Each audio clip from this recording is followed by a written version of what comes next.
Yeah, he's like I don't know, I'm running out of superlatives. He over 300 total yards in the game, and he wasn't didn't feel perfect, but he just, I think, toughness. He's a football player. I mean, that's probably the greatest compliment I could give him. And he comes up big with big. He had a couple of big first downs on 3rd and short that, like, I'm not sure everybody in the league gets those, but he did. And of course, makes the big play at the end. But I thought he was tremendous throughout. Gave us a lot of hard yards in the running game. Caught the ball well out of the backfield. Makes some big plays with his hands. And but that's JJ. That's what he is. Well, like my good pal Jason Fitz said just a second ago before we started rolling, he's speechless. I'm speechless. We're in the 5th quarter, Eddie Paskal with the aforementioned Fitz, but the vibes are fantastic. Fitz, the Raiders have just pulled off, dare I say, an improbable win, a win that I don't think a lot of us saw happening, as they take down the Seattle Seahawks 40-34 at Lumen Field in Seattle. Josh Jacobs is out of his mind. I think we have to start there, Fitz. How do we kind of at least try in some historical sense to put into some idea of what Josh is doing right now? Because what we've seen from Josh in 2022, but today in particular, the man is literally rewriting the history books for the Silver and Black. He has put himself in the same conversation of some of the greats. Like, when you are a Raiders fan my age, you talk about Marcus Allen, you talk about Bo Jackson, you talk about Tyrone Wheatley and Charlie Garner. We had all these eras of great backs. Josh Jacobs is in that same exact category. And this is somebody that, frankly, the staff and everybody involved said, well, let's see who he looks like before we decide what to do with his future. Who he looks like is one of the most dominant backs in the NFL. If you go back, it took no time to see it in the broadcast as they showed the replays. The number of times there was a small sliver and he went where he knew he could get the most ground, even if it wasn't where the run was intended to go. I feel like Josh Jacobs saves this offense from so many. Same thing I said about Kenneth Walker III at Michigan State. He saved that college offense. Well, another example of Josh Jacobs saving this offense. He's getting the rock, and you can't stop him. It's unbelievable, dude. And old man Eddie's going to get to yell on the front of his porch for a second, and I've said it all year. Run the ball. You know what the formula is. The 2022 Raiders have made it abundantly clear what their formula for success is, and it's running the football. And we're going to get back to that in a sec, Fitz. But you mentioned how, Raiders fans of your age, and let's give yourself a little credit, Fitz. You're a very youthful 32 and a half, question 45. mark. Yeah, 45. Whatever. 45. Can we play a game for a hot second? Can we do that? Is that okay? Yeah, I love games. As we celebrate here on a cornhole on a, what is today? Sunday evening. So Josh Jacobs today, Fitz, finishes with the most rushing yards in a Raiders game in franchise history. He finishes with 229. Do you happen to know who was number 2 or number 3 on that list? I'm going to say Marcus has got to be number 2 on that list. Close, but no cigar. I'll give you one more. Marcus is 3. Oh. That mean, no? Marcus is not on this list. How is Well, Bo's on the list from the Seattle game. Bo is on the list. Bo is on the list at number 3 on said list. 221 against the Seahawks in 1987. Who's number 2? Who did Josh Jacobs take the mantle from most rushing yards in a game away from? Did Josh take it from himself? Close. He did not. He did not. Okay. One final guess, Fitz, and I will admit that the name on this list is a name I recognize, a name that I tell you all the time, the franchise does Napoleon Kaufman. Bang! Bang, bang, bang! There it is, Al. Put some exciting game show music on here. Dun, dun, dun. Fitz did it. 227 against the Denver Broncos in 1997, but it doesn't matter. History books have been rewritten today as Josh Jacobs finishes with 229 against the Seattle Seahawks. You got there. It took you a minute, but you got there. Think about what you saw in that 229. You saw everything. Exactly. That's my point. A 3rd and short run out to the outside where he was stuffed and he made a move and he got the first down. You saw several 3-yard runs where his legs powered them to turn them into 5-6-yard runs. You saw an 89-yarder on the game winner? That was 86 according to 86 yard run where he got through and then he outran everybody. He did it with power. He did it with agility, and he did it with speed. And when you have a weapon like, I know that we love talking about Devontae because he's one of the 2 or 3 best wide receivers in the league. But yeah, guess what, y'all? Like, one of the 2 or 3 best running backs in the league is sitting in this backfield right now, and it is a delight to watch for an offense that that drive by drive seems to try and refigure out who it is. The one time you know what it's doing is when Josh is back there. Yeah, and I think, we talk about, I would like to find, and I'm sure there's one out there, someone will come up with an answer for me, a back that is playing a more complete game right now than Josh Jacobs. I mean, he's doing everything. Coming out of the backfield. The ball was terribly thrown, and he got his fingertips on it. He's like, and that's exactly where I was going to go, Fitz. I mean, in addition to the 229 yards on the ground, Josh Jacobs finishes with 6 catches for 74 receiving yards. Like, it's we said we're speechless. Like, at some point, and Josh McDaniels said it during his press conference, he goes, I'm running out of superlatives for the guy. We're running out of superlatives for him. I mean, he is just playing out of his mind right now. Yeah, well, the superlative he needs right now is a big old bag of cash. Yeah. Because my guy is earning every dollar of it. And look, this is a great thing about the situation Josh Jacobs came into this year with. If there were questions, it was usually about endurance, right? Could he make it through a whole season? Could he continue to be dominant through an entire season? He's proven that in the most important year of his professional career, because everything comes down to this year. Now, all of a sudden, whether it's the Raiders or whether it's somebody else, my guy is going to get wildly paid by somebody because of what he's doing. And, we mentioned the runs. I mentioned the one outlet pass. I also want to mention the time, and I thought it was a beautiful play call, that a great idea by Josh McDaniels, that is, to send him out wide. He stops, he faces in, and then he starts a quick slant. And I'm going to be honest with you, Eddie, right? This is a little therapy session for all of us as Raiders fans. I'm sitting there saying, oh, great. The last drive, all you did was run the football. So now we start this drive getting all cute. You have Josh go out to the side, and let's see this cute play call. And then it ripped off for 25 yards. My buddy looked over at me and said, you done being a commentator? You're not good at it. Like, there is a moment there where it was a clever play call. It was a clever design. But it was also the offense telling you, look, we got to get the ball into Josh Jacobs' hands. Like, that's stunning for where this offense is right now. And it doesn't matter how you do it, right? It doesn't matter if you're handing the ball to him, you're pitching it to him. Like you said, he's coming on a slant, whatever it is, get the ball in his hand. Another stat that just crossed the wire, Fitz, in regards to Mr. Jacobs' afternoon. Josh Jacobs, 300 scrimmage yards and 2 touchdowns today. 300 plus, actually, if we want to be very accurate. The last time a player did that was in 2007. Do you know who that player was? Been a minute. 2007, 300 yards, 2 touchdowns. Mm-hmm. God, I got nothing. I'm trying to think of who the most dominant. I want to say Marshall Faulk would be in my mindset there, but like that feels a little too late for Marshall. Adrian Peterson. Oh, okay, AP, and that makes sense. The fact that we are now going deep, we've had a Napoleon Kaufman reference, we've had an Adrian Peterson reference. It just shows you that what Josh is doing is not normal. This is not normal running back play in the NFL. The guy is at a historical clip right now. He's playing out of his mind. And like I said, I want to go back to the formula that we've talked about time and time again. And I'm sure Al is sick of hearing me talk about it when he comes into the studio. But we know, we can put it to bed, Fitz. We know who the Raiders are when they are at their best in 2022. The formula is this. Get Josh rolling. Give him the ball. Get him his touches. Let Derek Carr, Devontae Adams, those guys, whoever it is, let them work off of that. But Josh Jacobs is the engine of this Raiders offense. And when you try to get away from that, when you try to get a little too fancy, when you try to get in the matrix a little too much, we see what happens. But when it is simple, when it is straightforward, when you say 28, go be great and win us a ball game, 9 times out of 10, that's exactly what he's done in 2022. There was a moment in this game, I know you will remember, what looked like it may have been a fumble. It was called that. Oh, boy.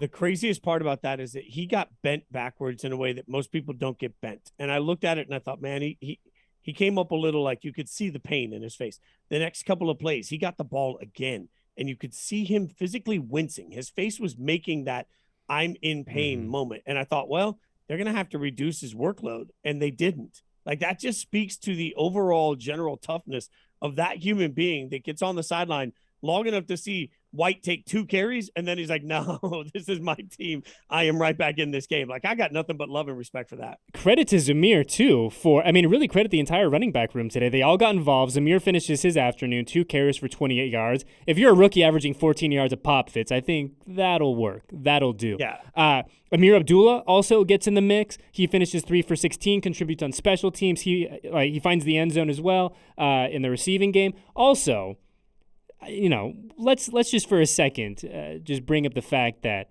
Amir has done this touchdown celebration before. It did not result in a personal foul, unsportsmanlike conduct. Now, I understand if you really get it, if you're watching it on TV at home and you really zoom in, you can kind of see him graze perhaps the shoulder of the defender. But you got to know that's coming. Get out of the way. He's about to do the Tekken kick and everything. I have issue with that. It was a bit soft, but he touched the player, and that's why. Like, if it had just been him, it would. But you're 1,000% right. Also, while we're on the conversation of offense, yes, I know at times, and look, I'm going to say something about Derek Carr, but everybody don't roll your eyes and don't pick a side yet. Just let me say this, okay? Late in the fourth quarter and in overtime, one of the most impressive things about the run game was that the offensive line and Derek Carr, to me, had a tremendous understanding of what they were trying to get into. And by that, I mean, if you look at Carr, and you and I have talked a lot about, I think the best of Carr is when he gets to the line of scrimmage early, can dissect what he's seeing. Late in the fourth quarter and in overtime, they were getting to the line of scrimmage. They were under center. He was barking out his calls. He was calling his plays. They were changing their run fits. And all of a sudden, you saw big runs start to come off. There's a comfort for portions of this offensive line that I still don't believe the coaching staff truly trusts yet. But there is a comfort growing between particularly the interior of the offensive line and Derek Carr. And it came in that pre-snap communication. I was watching it thinking, this is beautiful. Like, I know they're going to run. You know they're going to run. He's identifying how they're going to run, and it worked more often than not. And I think, kind of to piggyback off that, Fitz, one thing that I think Derek and the entire offense deserve a lot of credit for as well is going into Seattle, a place that is notoriously loud, hard to play, hard to communicate. They really limited the pre-snap penalty. You did not see a lot of kind of that frantic motion that at times we have seen in 2022 at the line of scrimmage that results in the emergency timeout, and everyone's frustrated and go to the sideline. They did a really good job of that. And I think Derek deserves a ton of credit for, to your point, understanding what he needed to get into, understanding the game plan in general, and as the game went on and on and on, understanding if we want to be successful today, we got to put 28 in the best possible position for him to go out and eat. So bravo all across the board there. And I think just bravo in general too, because you look at this team, and we'll get to overtime here in a sec, Fitz, but you look at this team, and this game could not have started any worse for the Raiders. Could not. I mean, if you drew up, how do you not want to start a football game? That's what the Raiders did. Interception, first play from scrimmage. What is it? 2 or 3 plays later, the Seahawks find the end zone. And just like that, 28 seconds, and you started with the ball and you're already down by a touchdown. But shout out to the entire collective for being resilient, for bouncing back. I don't think any of us had any idea how weird it was going to get this afternoon, and it got weird, and it got weird in a hurry. But I think it's so easy. You're a team that comes into this game, coming into a tough environment. You're 3-7 on the season. Yeah, you're coming off a win, but you're still 3-7. And just like that, you get punched in the mouth and you're down. I think in hindsight, it's pretty easy to kind of curl into a ball and say, hey, maybe not our day today. We'll get them next week. We're coming back home. But that is the complete opposite of what DC and the 2022 Raiders did. And they fought back. They punched back. And we had a hell of a football game. I would say this was the game of the year for the Raiders in terms of entertainment value from top to bottom. Oh, yeah. But I think this also speaks to what you and I were even talking about just offline last week. The Broncos win is just a Broncos win unless it triggers something bigger, right? Like unless it becomes sort of a moment of belief. This is a team that's lost a lot of games the way they won games last year. We've also talked about that. You get your walk-off win against the Broncos, and finally you're like, hey, maybe we got off the schneid. Maybe the hex is broken and we got the win that's going to give us a little momentum to win these types of games. To the credit of the Raiders, there was never panic. Late in the fourth quarter, when there was opportunity for Seattle to go win the game, they didn't allow that to happen. In overtime, they got in position. They took the kick. They went for the kick. I don't question that strategy 100%. Yep, at all when you've got Carlson as your kicker. But then the defense didn't panic, and the offense gets the ball back. And what do you know? Josh Jacobs makes the most of it. Like, there was a true calm to like, hey, we've been here before. Don't worry about it. We got it. Everybody just stay level. That I thought was great. But also the replay immediately on the TV broadcast of DC just falling down on that touchdown. I think that there's a collective energy to this group that's like, finally, we are on the other side of getting some of the breaks that we haven't gotten throughout the course of the year. And that little like tiny smidgen of belief is enough to make a big difference as you go down the stretch of this football team. I mean, realistically, too, and we talk about last year and just kind of the improbability of all of those one-score wins and Carlson bailing this team out, 32 times over the course of the season there. And this year, the bounces haven't been going their way. And you got to figure, at some point, things were going to return to the mean, right? You were going to get kind of an average representation of, yes, you're not going to get 100% of the bounces like you did last year, but you're also going to get more than the 0 that you got to start the year. So a really nice, I feel like, kind of regression to the mean in the best possible way as far as that's concerned. And I think you brought up a perfect point, too. You know, we look at overtime. Daniel Carlson ends up missing that 56-yard kick. He had the leg on it. He certainly did. But then there's a moment there where you're sitting and you go, okay, the Seahawks have the ball at their own 46, practically midfield. And at this point, 3 points wins it. That's all you need. And the defense that admittedly, and I think they said it perfectly on the telecast, they said, yeah, and at the time when it was 34-34 going to overtime, 34-34, you go, that was a tough 34 points that the Seahawks had to put up. So you're sitting there, and the Raiders defense forces a 3-and-out when you need one. You needed a 3-and-out. And you know who came to save the day, as he's done so many times in 2022, Jason Fitz? Mad Max himself, who once again is just an otherworldly defensive end. The man is not of this world. He came up here to the studio this week, and he was talking about, he went in halftime of the Denver game, and he was telling Deron Harmon, he's like, dude, I'm ready to go off. I wonder what he's saying at halftime this week, because it seems like the bigger the moment when this team absolutely needs him, Max has been incredible, to put it delicately. He has been whatever. The man has been simply out of this world, Fitz. He has been every bit as, oh my God, jaw-dropping, I will tell my grandkids dominant, as we saw from the era of Khalil Mack. If you want to go even further back, like I remember an era as a Raiders fan of watching, Greg Townsend and Howie Long and what those guys on the defensive side of the ball looked like, what those D linemen looked like when they played, and it was so fun and so special. I think we're watching at this point somebody that has already cemented his legacy as one of the best defensive players in Raiders history.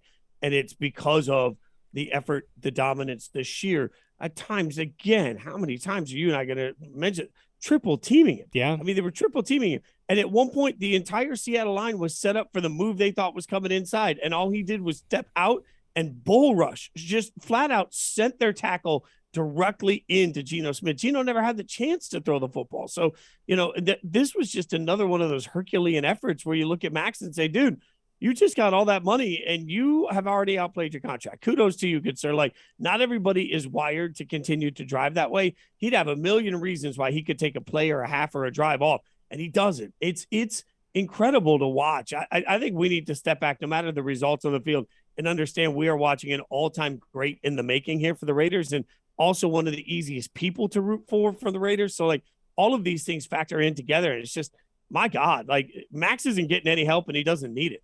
Yeah, I mean, the stars are aligning in a very unique, very, very cool way for Max. Where you brought it up. He is perhaps one of the most likable guys in this locker room. We've talked about the story time and time again, but he's playing out of his mind. He is simply showing that if he is not in that upper echelon, that top tier, that top quartile of the top quartile, as Jim Irsay likes to say, of defensive ends in the NFL, he's right on the outside. I mean, we're running out of superlatives for Max, too. But I think today what was nice, Fitz, and you talk about him not getting a lot of help, and I think that's really true on the other end, the other edge for him. The big fellas in the middle, though, I think this was the best version of Bilal Nichols that we've seen. I think this is the best version of Andrew Billings that we've seen. I mean, they've talked about it in the telecast, too. I mean, like, it is no secret that it has kind of been the Maxx Crosby plus question mark on the Raiders defense in 2022.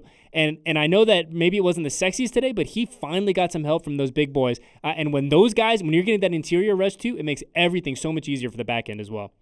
Yeah, no, it was sexy. Everything about it was sexy. Like, it was straight up. We got two Santa Clauses in the middle, both coming down the chimney and both making things happen. Like, I'm watching that as it goes down, and I'm thinking, my God. And by the time we got late in the game, I do think part of the reason we saw Max feasting was because realistically you couldn't just allocate everything to him. So now he gets better situations. And, Chandler Jones had a couple of really smart, important plays. Johnny on the spot too, that fumble recovery.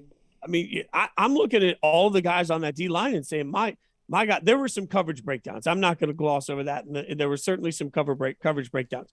This is all a learning process on a very complicated defense. What I saw today was a defensive line particularly that looked comfortable And, that's a thing that we've almost forgotten. Like there was a spot last year in the defense, whether they were good or they were bad, whether they were predictable or not, guys started to look comfortable with their jobs. Today, there were several times that I thought, man, guys are in the right spots and they're making the right plays. Not everything's coming together. I think Trayvon Merrick would like to have a couple of those opportunities back that he had in this game, but he also had the shot at a couple of picks and had a big pass breakup and had a couple of nice tackles. Like, I think you've got guys all over this defense that are starting to really get it, and it's meshing together differently because of it. That defensive line, man, they all deserve to eat whatever that, like some restaurant needs to give them free food for the week because they earned it. Yeah, and I think Max, when he was he came to the studio this week, I was asking him about Thanksgiving, and he was like, nah, and he goes, I'm so kind of, locked in with my meal prep, and I don't like to throw off my routine. He goes, I'm actually going to have Thanksgiving Sunday night when we get back from Seattle as his cheat meal, and I have to imagine that he is going to have one hell of a cheat meal tonight, Fitz, because, whoo, he deserves that one big time. But I think to your earlier point, Geno certainly has a nice day at the office. He finishes 27-37, 328 with 2 touchdowns. So far from a perfect effort for the Raiders defense. I don't think there's anyone here who's going to argue that letting in 34 points on a Sunday is typically going to get the job done. But I think to your point, we have seen growth now. It has been a couple weeks of growth. It hasn't been perfect by any stretch of the imagination, but you're starting to kind of see the pieces of the puzzle. While it might not be as quickly as many of us hoped it would be, they're starting to kind of come into shape. They're starting to kind of come into focus. They're starting to fit together a little bit. And you're seeing, okay, all right, it took a minute to get here, but there is kind of a light at the end of the tunnel as far as his defense is concerned. Think about Denzel Perryman as a great another example. Guy. Somebody yeah. like a Pro Bowler last year that has had some issues this year with health. He gets on the field, hasn't always looked the most comfortable, and then we look at it and say, well, is Perryman taking a step back? Was last year an aberration? Is it the scheme? Or the coach is not using him well enough? All these questions everybody's asking. Today, he was all over the place, making smart plays at the line of scrimmage. He did a really nice job, had a really good game. And those are the moments where you look at it and say, okay, sometimes it just takes a second for everybody to get on the same page. You're right. There's plenty of work to be done on a defense that nobody is going to say is perfect, flawless, or the most talented defense in the entire NFL right now. I will say this, though. They have become opportunistic, and they are, at least in the last couple of weeks, getting key stops when they need them. That's the biggest measure. Like, defenses are never honestly going to be measured by being able to stop every down. It's going to be, how'd you do on third down? Same way it is on offense. How did you convert? Could you stay on the field? Could you get off the field? Those are the things. And this defense did a nice job when they really needed to stop coming up with it. Yeah, and going back to Perryman for a sec, I mean, I think it's not a out of left field to say that Denzel's 2 best games of 2022 have been the last 2 games. He finishes his afternoon today, Fitz, 9 total tackles, 2 TFLs, an interception, his first since 2019, and a pass defense, and he was everywhere. He was everywhere on that football field. And all of a sudden you're like, I remember this version of Denzel Perryman. I remember why he was a Pro Bowler last year. I remember that him setting the tone for what the Raiders wanted to be defensively, and it's a beautiful thing to see, man. It really is. Yeah, I think you look at some of these situations, and much like I've said with the Bears, I think one of the most beautiful things we've seen coaching all year is a bad Bears team that finally looked at Justin Fields as a coaching staff and said, okay, we got to figure out how to get the best out of Justin Fields. Obviously, he didn't play today, but it takes a second for a coaching staff to get to know the players and how to best use them, just like it takes the players a second to get to know the coaching staff, right? And we're starting to see some of that because Seattle is, let's not get it twisted, Seattle is a team that today was out there playing for their playoff lives. Like they are a team that expects to be in the wild card conversation. They're a team that, according to most analytics, are getting a ton of love all of a sudden. They're a team with a really accurate quarterback that people are saying, well, Geno's so good that they may not even draft a quarterback in the draft. All right, we can't have it both ways. You don't get to say all these positive things about the Seahawks and then but it now. Like, I think a quality Seahawks team was stood up by a Raiders team that's actually starting to get some rhythm, and that's more important to me. Like, wins and losses, I think wins are important to setting culture. I don't think tanking does anybody any good. I think setting culture and then seeing guys start to understand and buy into the system is the most important thing that can happen. 1,000%. You talked about how, defense is measured by what they do on third down. The Seahawks today, 3 of 9, 33% on third down. Conversely, the Raiders go 8 for 14. That's 57%. That's a little bit better, and I'm no mathematician, but it seems like a pretty better, pretty decent chunk better. But I kind of like how you went kind of for the outs, kind of zoomed out view there, Fitz. regardless of how this season goes, right? Regardless of how the first half of the season went, regardless of this first, how the past month has gone. If you zoom out, the Raiders have now won back-to-back road games in tough places to play. They went to Denver. They handled business on the road in Denver in overtime. They came home. They flew to Seattle, and we were talking about one of the hardest places to play in the NFL. They won again in overtime. I don't care about the records. I don't care who's in. I don't care who's out. That is tough to do. And you talk about setting a culture. You talk about making, kind of adding some of those building blocks to who you want to be in 2023, in 2024 and beyond. It starts with getting wins like this. Yeah, and last year, when the Raiders, when it looked like the season had fallen apart, how many people at that point were like, you might as well lose every game so you can tank?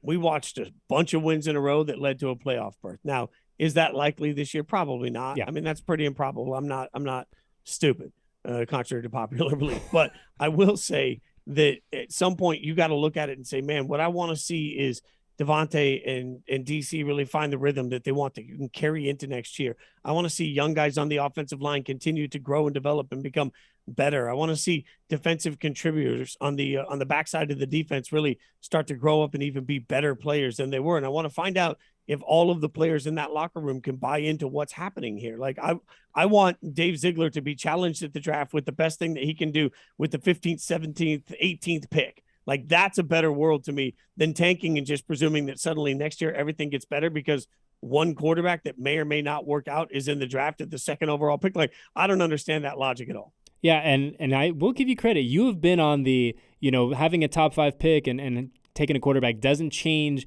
your franchise trajectory mountaintop for some time now. You've been there. You've been living there. You got some I'm property by myself. up there. It's like Everest. I'm up there. It's cold. It's chilly. I got a flag. Nobody knows I climbed it. I can't get any service. I'm yelling at people. I'm like, hey, I climbed Everest, and nobody's giving me any credit. And then the crazy thing is that some social media influencer, Stephen A., is going to get to the top of the mountain. He's going to say the same thing, and then everybody's going to be like, look at that. What a genius. Right there. Genius. Can I rattle off another absurd Josh Jacobs stat for you? Please, God, yes. Josh Jacobs is the only player since at least 1950 with 225 plus rushing yards and 70 plus receiving yards in a single game.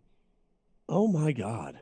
Like if we rewound to the beginning of the season and I told you that stat at this point in the year, you'd be like, oh my, this is a 2-loss team. That's obviously the top overall seed, right? Like the presumption to get that level of production out of Josh Jacobs with everything else we thought that the offense would be coming in. I mean, that speaks just mountains to who that guy is as a football talent. It's insane. It is insane. And I tweeted this out about halftime, I think. How far away does the Hall of Fame game seem right about now? Oh, yeah. Remember that? The yelling and screaming of, why does everybody give the Chiefs credit? The Raiders deserve all the credit from fans. Yes, that seems like it was a lifetime ago. And I'm trying to remember who we had on during the Hall of Fame game because I know you're big time. So we only call you in for the regular season. But I'm far too big for that. Big regular season Fitz. But I'm trying to remember who we had because we had that discussion of what does this mean? What does this 3 series in Canton, Ohio mean for the future of Josh Jacobs? And to be fair, I think at that point, when you talk about the option not getting picked up and you see him getting burned early in the preseason, you're like, I don't know exactly what it means, but it means something. And all of a sudden it just means like, he just wanted to break a sweat and maybe work on some things that he didn't have a chance to during training camp because let's fast forward to right now. And he's, put him in the Pro Bowl right now. Put him and Maxx, lock him in, go start selling the jerseys, Raider image. It's time to go. I mean, not only the Pro Bowl, but like he's got a really good chance of being on the All-Pro list, right? Like, I mean, the Pro Bowl is a public thing that doesn't carry as much weight. He has a really good chance of being in the All-Pro. I would say, Fitz, though, we are very excited because the Pro Bowl is going to be right here in beautiful Las Vegas in a few months. So I'm very excited for the 2023. Is it technically 23 Pro Bowl? I don't remember how we do this. It's like the NBA champion things. It's always kind of weird to me. Are you and I going to get to play in the games at this point? Because I mean, we're getting pretty close. We're getting pretty close.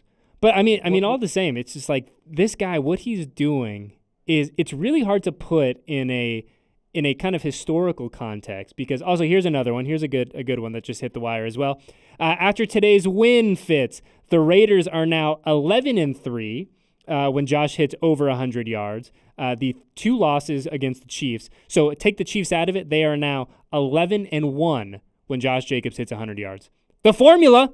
I know I sound like an old man, but that's the formula to victory. What if that Hall of Fame game was also about trying to see, hey, who are our starting 5 offensive linemen? And the best way we can see that is to put a starting caliber running back behind them that will give them the opportunity to hold the blocks and have somebody run behind them that deserves and knows how to start. Like much different when you're trying to evaluate offensive linemen. This is the 2020 we can all get. I don't think it's unfair to say, hey, Josh McDaniels, we presume, had a system of multiple running backs and a way he values it. It's also not unfair to say he's been in the building for a long time, and whatever his structure may be, it can change when you have that guy. Josh certainly looks like that guy. And I think that's, we kind of talk about zooming out a little bit from this year and from this game. And I think that to me is, going for the past 6, 7, 8 weeks now, I think that's one thing that's been really nice to see from Josh McDaniels is that ability to adapt. Because like you said, historically speaking, they love to have a ton of running backs. But credit to Josh and that coaching staff for being like, look, we got one in this room in Josh Jacobs, and there's not a lot of guys in this league better than him. You've got to feed him. You've got to feed him. And their willingness to adjust, to change, to understand the personnel that they have in that room. I mean, bravo to that staff. And I know it hasn't gone as well as we would have liked it that first part of the year, but you got to give credit where it's due because that's, I imagine, not an easy thing to kind of surrender. You know what I mean? Also, just think about this. We've seen 62 snaps all year that had Waller, Renfro, and Devontae on the field at the same time. And last I heard, we'd used a dozen different combinations on the offensive line. And Josh is still having this year. Yeah. Like when everything else was taken away that could provide opportunity, I'm not surprised Josh is putting up great numbers only because I thought coming into the year that you'd have to spend so much work accounting for the wide receiver and tight end options that you simply wouldn't have the bodies to stop Josh. Instead, he's putting up these numbers when everybody knows that the ball is going to Josh Jacobs. Like that only makes it more impressive, the number of things he's had to hurdle to get to where he is this season. One last one from our friend James Palmer at NFL Network. There are 4 teams, all caps here, there are 4 teams that don't average 300 yards of total offense a game in 2022. Josh Jacobs did that all by himself today. That's it. That's unreal. Yeah, that dude, it's nuts. It's nuts. Like, that is unreal. Like, I don't even, yeah. I mean, I love watching this from somebody that, it would have been really easy for him to give up on himself or for him to give up on everything. And instead he comes back and he's like, nope, fine. You don't believe in me? Then I'll play good that at the end of the day, I will get that. I will get what is mine and what I deserve. Man, I love that. And there's a lesson in that, I think, for all of us, Fitz. Bet on yourself. Bet on yourself. Yeah. Doesn't matter what anyone else says to you. You go to work every day. You put your shoulder pads on. You put your socks on. You pick your briefcase up. Whatever it is, you go to work and you say, hey, I'm going to do my job to the best of my ability. And in the case of Josh Jacobs, it's working out pretty well. Before we get out of here, Fitz, I'm kind of just curious now, and we've talked about kind of that zoomed out view. The Raiders sit here at 4-7, right? We're feeling really good. First winning streak of 2022. How about that? Woo! Let's go. Let's do it. How do we kind of take stock of where we are now at this point going into week 13? Because we're in a unique space, and I'm with you 100%. I don't think that talking about the playoffs or the postseason or who we need to start watching does anyone any good. But this is better than a 4-7 football team. I think we both agree with that. So how do we kind of take stock of where we are? I think every single week becomes about the tone of the team, right? And there's a tone that you mentioned earlier and we talked about. Never got too high, never got too low in this game. Certainly easily could have early on. There was a tone a few weeks ago that really bothered me, and I was pretty vocal about that, at the time when it felt like everybody was getting after each other. Now it feels like everybody's supporting each other. Over the course of the next few weeks, I think there's more of that to come. And that's really, if the Raiders play offensively with the rhythm that they played with today, then they're going to be able to be in any football game. We know that. And frankly, we watched when it comes down to running heavy teams. I'll use the Titans as an example. They might be horrible to watch, but they are always in it because they have Derrick Henry, right? And I think the Raiders have the opportunity to spend the next month coming out and playing with that fire and energy and setting some sort of a standard. I think that's everything right now is about laying a foundation for who Josh McDaniels is going to be in the future, who wants to be a part of what that looks like it's going to be, and how you create the most competitive offseason environment as possible. I don't think you can do that anyway other than coming out 1 week at a time and just trying to win. But this is a Raiders team that this year has been in every single game but one. So, like, that's what you know. There's one blowout.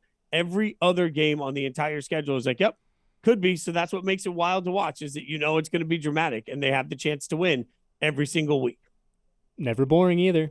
How many times Never have boring. How many times have I texted you that on a Sunday, Fitz? Never boring. Never boring. Never boring. Our last stat before we hit the road: Josh Jacobs is the first running back to go 200-plus rushing yards in a game this year in the NFL.